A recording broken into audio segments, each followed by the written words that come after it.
നമസ്തേ.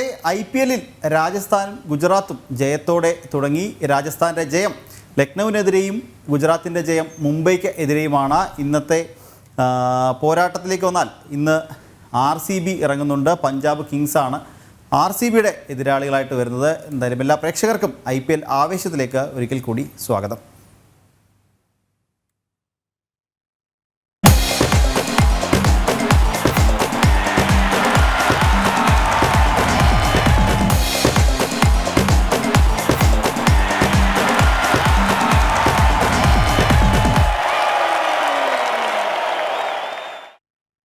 Lucknow super ജയൻസിനെ പരാജയപ്പെടുത്തി രാജകീയമായി Rajasthan Royals.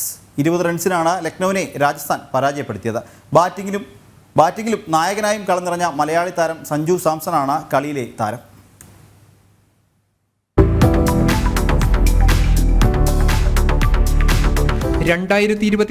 IPL സീസണിലെ തങ്ങളുടെ ആദ്യ ജയമാണ് രാജസ്ഥാൻ സ്വന്തമാക്കിയത്. രാജസ്ഥാൻ ചൂടിൽ 20 റൺസിനാണ് ലക്നൗ സൂപ്പർ ജയൻസ് വെന്തുരുകിയത്. ടോസ് ലഭിച്ച് ആദ്യം ബാറ്റ് ചെയ്ത രാജസ്ഥാൻ മലയാളി താരം സഞ്ജു സാംസണിന്റെ ബാറ്റിംഗ് കരുത്തിലാണ് 193 റൺസ് എന്ന കൂറ്റൻ സ്കോർ പടുത്തുയർത്തിയത്. യുവതാരങ്ങളായ റിയാൻ പരാഗ്, ധ്രുവ് ജുറൈൽ, യശസ്വി ജയ്സ്വാൾ എന്നിവരുടെ ഇന്നിംഗ്സുകളും ടീം സ്കോർ ഉയർത്തുന്നതിന് സഹായകരമായി. 194 റൺസ് എന്ന ലക്ഷ്യം മറികടക്കാൻ ഇറങ്ങിയ ലക്നൌവിനാകട്ടെ തുടക്കം പതറി. തുടക്ക ഓവറുകളിൽ തന്നെ ഡീകോക്കിനെയും ദേവദത്ത് പടിക്കലിനെയും പുറത്താക്കി ട്രെന്റ് ബോൾട്ട് രാജസ്ഥാന്റെ തുടക്കം അവിസ്മരണീയമാക്കി. എന്നാൽ നായകൻ KL രാഹുലും നിക്കോളാസ് പൂരനും അർദ്ധ സെഞ്ചുറിയുമായി ക്രീസിൽ നിലയുറപ്പിച്ചതോടെ ലക്നൌ വിജയത്തിലേക്കടുത്തു. പക്ഷേ അച്ചടക്കത്തോടെ പന്തെറിഞ്ഞ രാജസ്ഥാൻ ബോളർമാർ വിജയം ടീമിന്റെ വരുതിയിലാക്കി. അർദ്ധ സെഞ്ചുറി പ്രകടനവും ക്യാപ്റ്റൻസി മികവുമായി കളം നിറഞ്ഞ സഞ്ജു സാംസൺ തന്നെയാണ് കളിയിലെ താരം. സ്പോർട്സ് ഡെസ്ക്, ജനം. എന്തായാലും നമ്മുടെ കൂടെ ഉള്ളത് ആതിരയാണ്. ആതിര, ഇന്നലത്തെ മത്സരത്തിൽ സഞ്ജുവിൻ്റെ രാജസ്ഥാൻ ജയത്തോടെ തുടങ്ങിയിരിക്കുകയാണ് അല്ലേ? 20 റൺസിന് സഞ്ജുവിൻ്റെ കീഴിൽ രാജസ്ഥാൻ രാജകീയമായി തുടങ്ങിയെന്ന് തന്നെ നമുക്ക് പറയാം. എടുത്തു പറയേണ്ടത് സഞ്ജുവിൻ്റെ ക്യാപ്റ്റൻസി മികവും അതുപോലെ തന്നെ എപ്പോഴും അടിച്ച് കളിച്ചുകൊണ്ടിരുന്ന സഞ്ജു ഇന്നലെ ടീമിന് എന്താണോ ആവശ്യം അതിനനുസരിച്ച് സ്ഥിരതയോടെയുള്ള ബാറ്റിംഗ് ആണ് പുറത്തെടുത്തതെന്ന് നമുക്ക് പറയാം. ഓക്കെ, അപ്പോൾ എന്തായാലും നമുക്ക് ഇന്നത്തെ മത്സരത്തിൻ്റെ കൂടുതൽ വിശകലനങ്ങളിലേക്ക് വന്നാൽ നമ്മോടൊപ്പം BCയുടെ മാച്ച് റെഫറിയും അതുപോലെ ക്രിക്കറ്റ് നിരീക്ഷകനുമായിട്ടുള്ള ശ്രീ P. രംഗനാഥൻ ഉണ്ട്. ശ്രീ രംഗനാഥൻ, ഇന്നലെ സഞ്ജുവിൻ്റെ രാജസ്ഥാൻ ജയിച്ചു തുടങ്ങിയിരിക്കുകയാണ്. സഞ്ജു മികച്ച പ്രകടനം തന്നെ കാഴ്ചവെച്ചിരിക്കുകയാണ് അല്ലേ?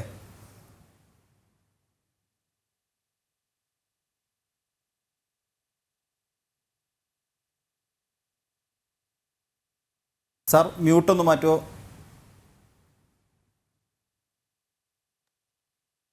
തീർച്ചയായിട്ടും ഇന്നലെ നമുക്ക് വളരെ ആശ്വസിക്കാവുന്ന ഒരു വാർത്ത തന്നെയാണ്. പ്രത്യേകിച്ച് ഇന്നലത്തെ രാജസ്ഥാൻ റോയൽസിന്റെ രാജകീയമായിട്ടുള്ള ഒരു വിജയം, അതും കേരളത്തിന്റെ സഞ്ജു വി സാംസൺ അദ്ദേഹത്തിന്റെ മാൻ ഓഫ് ദ മാച്ച് പ്രകടനവും അദ്ദേഹത്തിന്റെ ബാറ്റിംഗ് മികവ്, അത് നിർണായക ഘട്ടത്തിൽ രാജസ്ഥാന് വേണ്ടി പുറത്തെടുക്കാൻ സാധിച്ചു എന്നുള്ളത് അവരുടെ വിജയത്തിന്റെ ആദ്യ പടിയായിട്ട് തന്നെ പറയേണ്ടിയിരിക്കുന്നു.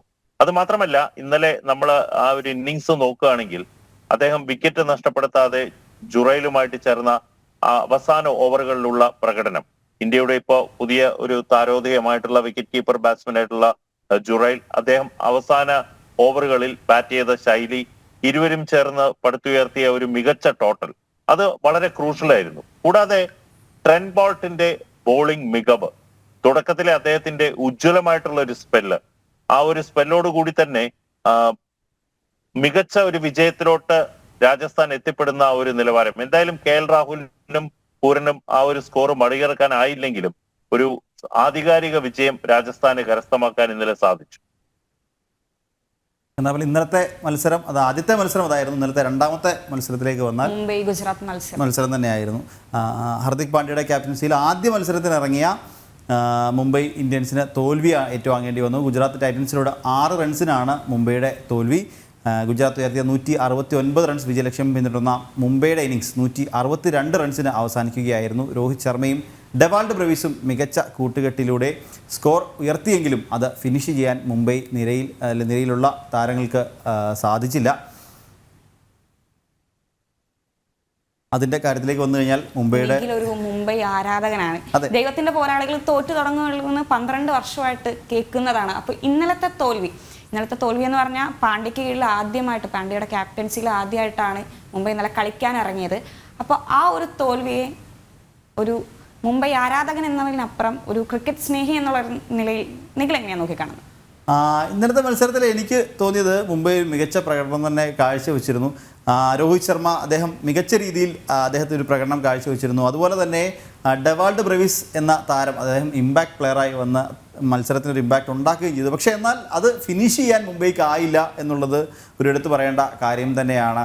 അത് ഒരു ഫിനിഷർ റോളിൽ ഹർദിക് പാണ്ഡ്യയ്ക്ക് ഇന്നലെ തിളങ്ങി മത്സരം വിജയിപ്പിക്കാൻ സാധിക്കുമായിരുന്നു. അദ്ദേഹം അവസാന ഓവറിൽ അതിന് ചെറുതായൊന്ന് ശ്രമിച്ചെങ്കിലും അത് വിഫലമായി. 6 റൺസിന് ഗുജറാത്ത് ടൈറ്റൻസിനോട് പരാജയപ്പെട്ടു. അദ്ദേഹം ഗുജറാത്ത് ടൈറ്റൻസ് ടീം വന്നതു മുതൽ 2 വർഷം അതിനെ നയിച്ച ഒരു നായകൻ കൂടിയായിരുന്നു ഹാർദിക് പാണ്ഡ്യ. എന്നാലും 6 റൺസിന് അതേ ഗുജറാത്തിനോട് പരാജയം ഏറ്റുവാങ്ങേണ്ടി വന്നു. എന്നാലും നമ്മളിതിൻ്റെ കൂടുതൽ അതിൻ്റെ വിശകലനത്തിലേക്ക് പോകാം. നമ്മൾ ശ്രീ പി രംഗനാഥൻ തുടരുന്നുണ്ട്. ശ്രീ രംഗനാഥൻ, ഹർദിക് പാണ്ഡ്യ ആദ്യ മത്സരം മുംബൈക്ക് വേണ്ടി നയിച്ചു, ജയിക്കാൻ സാധിച്ചില്ല. രോഹിത് ശർമ്മയിലേക്ക് വന്നാൽ മികച്ച പ്രകടനം രോഹിത് ശർമ്മ കാഴ്ചവെച്ചു. യുവതാരമായ ഡെവാൾഡ് ബ്രെവിസിൻ്റെ പ്രകടനവും നമുക്ക് എടുത്തു പറയേണ്ടതല്ലേ? തീർച്ചയായിട്ടും ഇന്നലെ നല്ലൊരു മത്സരം, അതാണ് ആദ്യമായിട്ട് പറയേണ്ടത്. T20യുടെ എല്ലാ ആവേശങ്ങളും നമുക്ക് ഇന്നലെ ആ മത്സരത്തിൽ കാണാൻ സാധിച്ചു. എന്തായാലും ഗുജറാത്ത് ടൈറ്റൻസിന്റെ സായി സുദർശന്റെ ഓൾറൗണ്ട് മികവ്, തമിഴ്നാട് താരമായിട്ടുള്ള സായി സുദർശൻ, അദ്ദേഹത്തിന്റെ ബാറ്റിംഗ് മികവും ബോളിംഗ് മികവും വിജയത്തിലോട്ട് എത്തിക്കാനായിട്ട് ടൈറ്റൻസിന് സാധിച്ചു എന്നുള്ളതാണ് ആദ്യമായിട്ട് പറയേണ്ടത്. കൂടാതെ ശുഭ്മാൻ ഗിൽ എന്നുള്ള ഇന്ത്യയുടെ തന്നെ താരം, അദ്ദേഹത്തിന്റെ ഒരു ക്യാപ്റ്റൻസി മികവും ഈ ഘട്ടത്തിൽ നമുക്ക് പറയാതെ വയ്യ. അദ്ദേഹം മികച്ച രീതിയിൽ ക്യാപ്റ്റൻസി മികവ് പുറത്തെടുത്തു. പിന്നെ ഉമർ സായി എന്നുള്ള അഫ്ഗാനിസ്ഥാൻ ഓൾറൗണ്ടർ, അത് ശരിക്കും അഫ്ഗാനിസ്ഥാനിൽ നിന്ന് വരുമ്പോൾ കൂടുതൽ പ്രത്യേകതയുണ്ട്. കാരണം ഇന്ത്യയുടെ പൂർണ്ണ പിന്തുണ, ഭാരതത്തിന്റെ ഏറ്റവും പിന്തുണയോടുകൂടി ക്രിക്കറ്റ് വളരുന്ന അഫ്ഗാനിസ്ഥാൻ, അവിടെ നിന്ന് ഒരു താരം വന്ന് പെർഫോം ചെയ്യുന്നത് കാണുമ്പോൾ തീർച്ചയായിട്ടും ഭാരതീയനായിട്ടുള്ള എല്ലാവർക്കും അഭിമാനിക്കാം. അദ്ദേഹത്തിന്റെ ഓൾറൗണ്ട് മികവും നമ്മൾ എടുത്തു പറയേണ്ടിയിരിക്കുന്നു ഈ ഘട്ടത്തിൽ. എന്തായാലും മുംബൈ പല IPLലും തുടക്കം അവർ വളരെ മോശമായിരിക്കും. കാരണം ഓരോ മത്സരം കഴിയുമ്പോഴും അവരുടെ പെർഫോമൻസ് മികവ് ഉയർന്നു വരുന്ന ഒരു രീതിയാണ് നമ്മൾ കാണുന്നത്. എന്തായാലും ഇന്നലെ പരാജയത്തിൽ നിന്ന് അവര് വിജയത്തിലോട്ട് എത്തും. അതുകൊണ്ട് തീർച്ചയായിട്ടും മുംബൈ പോലുള്ള ഒരു ടീമിനെ നമുക്ക് ഒരിക്കലും ആദ്യ മത്സരത്തിൽ ഹാർദിക് പാണ്ഡ്യയുടെ നേതൃത്വത്തിൽ പരാജയപ്പെട്ടു എന്നുള്ളത് കൊണ്ട് പിന്നോട്ട് പോകേണ്ട കാര്യമില്ല. തീർച്ചയായിട്ടും ഇനിയുള്ള മത്സരങ്ങൾ അവരുടെ ഏറ്റവും മികച്ച രീതിയിലുള്ള പെർഫോമൻസ് പുറത്തെടുക്കാൻ സാധ്യതയുണ്ട്. കൂടാതെ ഈ IPL എല്ലാ മത്സരങ്ങളും ഏറ്റവും നിർണായക രീതിയിൽ വളരെ നമുക്ക് പ്രവചനം സാധ്യമല്ല, ആ രീതിയിലാണ് കാര്യങ്ങൾ പോകുന്നത്. മറ്റൊരു കാര്യം പറഞ്ഞു കഴിഞ്ഞാൽ നമ്മുടെ ജസ്പ്രീത് ബുംറ, അദ്ദേഹം ഒരു ഇടവേളയ്ക്ക് ശേഷം IPLലേക്ക് മടങ്ങി വന്നിരിക്കുകയാണ്. അദ്ദേഹത്തിൻ്റെ ഒരു പ്രകടനം ഇന്നലെ മികച്ചൊരു പ്രകടനം തന്നെ, മികച്ചൊരു സ്പെല്ല് തന്നെ നമുക്ക് ഇന്നലത്തെ മത്സരത്തിൽ കാണാൻ സാധിച്ചിരുന്നല്ലേ? വളരെ സീസൺഡ് ബോളറാണ്. കാരണം ബുംറ ഇപ്പൊ പരിക്കിൽ നിന്ന് മടങ്ങി ടെസ്റ്റ് കളിച്ചു, അതിനുശേഷം ഇപ്പോ IPL കളിക്കുന്നു, T20യിൽ പ്രത്യേകിച്ച്. എന്തായാലും അദ്ദേഹത്തിനെ പോലുള്ള ഒരു ബോളർ, നമ്മൾ ഇന്നലെ വൃദ്ധിമാൻ സാഹേനെ ഔട്ടാക്കിയ യോർക്കർ തന്നെ പറയുകയാണെങ്കിൽ അദ്ദേഹത്തിന്റെ ആ ഒരു ബോളിങ്ങിന്റെ കഴിവ്, അദ്ദേഹത്തിന്റെ ആ ബോളിങ്ങിന്റെ ആ ഒരു മൂർച്ച നമുക്ക് കാണുന്ന രീതിയിലുള്ള ഒരു പ്രകടനമാണ്. എന്തായാലും ഇനി ഉള്ള മത്സരങ്ങളിലെല്ലാം തന്നെ ബുംറയെ പോലെയുള്ള ബോളർമാർ ആ 4 ഓവർ അത് മുംബൈക്ക് വളരെ നിർണായകമാകുന്ന. എന്തായാലും ബുംറയുടെ തിരിച്ചുവരവും അദ്ദേഹത്തിന്റെ കോൺഫിഡൻസും T20 ക്രിക്കറ്റ്, ടെസ്റ്റിൽ അദ്ദേഹം മടങ്ങി വന്നു കഴിഞ്ഞു. എന്തായാലും കൂടുതൽ പെർഫോമൻസ് മികവ് അദ്ദേഹത്തിന് ഈ മത്സരത്തിലൂടെ പുറത്തെടുക്കാൻ സാധിക്കുമെന്ന് തന്നെ വിശ്വസിക്കുക. ഓക്കെ, ഇന്നലത്തെ മത്സരത്തിൻ്റെ വിശേഷങ്ങൾ അതൊക്കെയാണ്. ഇന്നത്തെ മത്സരത്തിൻ്റെ വിശേഷങ്ങളിലേക്ക് വന്നാൽ IPLൽ ഇന്ന് പഞ്ചാബ് ബംഗളൂരു പോരാട്ടമാണ്. ബംഗളൂരു ചിന്നസ്വാമി സ്റ്റേഡിയത്തിലാണ് മത്സരം നടക്കുക. ആദ്യ മത്സരത്തിൽ ചെന്നൈയോടേറ്റ പരാജയത്തിന് വിജയത്തിലൂടെ മറുപടി നൽകാനാണ് ബംഗളൂരുവിൻ്റെ ശ്രമം. അതേസമയം ആദ്യ മത്സരത്തിൽ ഡൽഹിയെ പരാജയപ്പെടുത്തിയതിൻ്റെ ആത്മവിശ്വാസത്തിലാണ് പഞ്ചാബ് കളത്തിലിറങ്ങുന്നത്. മികച്ച ബാറ്റിംഗ് ലൈനപ്പ് ഉണ്ടെങ്കിലും ബൗളിങ്ങിലെ സ്ഥിരതയില്ലായ്മയാണ് ബംഗളൂരുവിന് വലയ്ക്കുന്നത്. എന്നാൽ മറുപുറത്താകട്ടെ പഞ്ചാബ് മികച്ച ഫോമിലാണ്. ഇന്ത്യൻ സമയം രാത്രി 7:30 മത്സരം നടക്കുക. ആതിര ഒരു കടുത്ത ബംഗളൂരു ആരാധകയാണ്, വിരാട് കോഹ്ലിയുടെ ഫാനാണ്. അപ്പോൾ ഇന്ന് പഞ്ചാബിനെതിരെ ഇറങ്ങുന്നു, സീസണിലെ ആദ്യ ജയം തേടുന്നതിന് വേണ്ടിയിട്ടല്ലേ? എന്താണെങ്കിലും ജയിച്ചു തുടങ്ങണം എന്ന് തന്നെയാണ് ആരാധകരുടെയും ആഗ്രഹം. കാരണം കഴിഞ്ഞ മത്സരത്തിൽ അറിയാം ബൗളിങ്ങിലെ പോരായ്മകളുണ്ടായിരുന്നു, ഫീൽഡിങ്ങിൽ ബാറ്റർമാർക്കും മതിയായ ഫോം കണ്ടെത്താനായില്ല. അതെല്ലാം പരിഹരിച്ച് ഇന്ന് പഞ്ചാബിനെതിരെ വിജയത്തോടെ തുടങ്ങാനാണ് RCBയുടെ ശ്രമം. പക്ഷേ പഞ്ചാബ് ആവട്ടെ കഴിഞ്ഞ മത്സരത്തിൽ ഡൽഹിയെ തോൽപ്പിച്ചതിൻ്റെ ആത്മവിശ്വാസത്തിലാണ് ഇന്ന് വരുന്നത്. ലിയാൻ ലിവിങ്സ്റ്റണും സാം കറനെ പോലുള്ള താരങ്ങൾ, അതുപോലെ തന്നെ ഹർഷൽ പട്ടേലുണ്ട്.